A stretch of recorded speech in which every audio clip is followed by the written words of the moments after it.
ಶಿರಹಟ್ಟಿ ಪಟ್ಟಣದ ಸಾಮರ್ಥ್ಯ ಸೌಧ ಸಭಾಭವನದಲ್ಲಿ ಜಿಲ್ಲಾ ಉಸ್ತುವಾರಿ ಸಚಿವರಾದ ಬಸವರಾಜ ರಾಯರೆಡ್ಡಿಯವರ ಅಧ್ಯಕ್ಷತೆಯಲ್ಲಿ ಶಿರಹಟ್ಟಿ ಮತ್ತು ಲಕ್ಷ್ಮೇಶ್ವರ ತಾಲೂಕಿನ ಬರ ಪರಿಸ್ಥಿತಿ ಪರಿಶೀಲನೆ ಹಾಗೂ ಅಧಿಕಾರಿಗಳ ಸಭೆಯಲ್ಲಿ ಶಾಸಕ ಡಾಕ್ಟರ್ ಚಂದ್ರಕೆ ಲಮಾಣಿ ಅವರು ಭಾಗವಹಿಸಿದರು.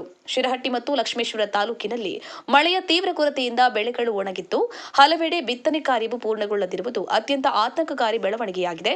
ರೈತರ ಹಿತಾಸಕ್ತಿಯೇ ನಮ್ಮ ಮೊದಲ ಆದ್ಯತೆ. ಈ ಹಿನ್ನೆಲೆಯಲ್ಲಿ ಸಂಬಂಧಪಟ್ಟ ಅಧಿಕಾರಿಗಳಿಗೆ ವಾಸ್ತವ ಪರಿಸ್ಥಿತಿಯ ಸಮಗ್ರ ವರದಿ ಸಿದ್ಧಪಡಿಸಿ ತುರ್ತಾಗಿ ಸರ್ಕಾರದ ಗಮನಕ್ಕೆ ತರಲು ಸೂಚಿಸಿದರು. ಈ ಸಂದರ್ಭದಲ್ಲಿ ಜಿಲ್ಲಾಧಿಕಾರಿಗಳಾದ ಸಿಎನ್ ಶ್ರೀಧರ್, ಉಪವಿಭಾಗಾಧಿಕಾರಿಗಳಾದ ಗಂಗಪ್ಪಯ್ಯ, ಶಿರಹಟ್ಟಿ ತಾಲೂಕು ತಹಶೀಲ್ದಾರ್ ರಾಘವೇಂದ್ರ ರಾವ್, ಲಕ್ಷ್ಮೇಶ್ವರ ತಾಲೂಕು ತಹಶೀಲ್ದಾರ್ ಧನಂಜಯ ಮತ್ತು ತಾಲೂಕಿನ ಅಧಿಕಾರಿಗಳು ಉಪಸ್ಥಿತರಿದ್ದರು.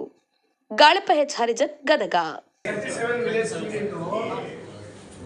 ಸುಮಾರು ದಿನದಿಂದ ನಮಗೆ ಈ 37 ವಿಲೇಜ್ಗೆ ನೀರು ಕೊಡಕ್ ಆಗ್ತಾ ಇಲ್ಲ. ಹೌದಾ?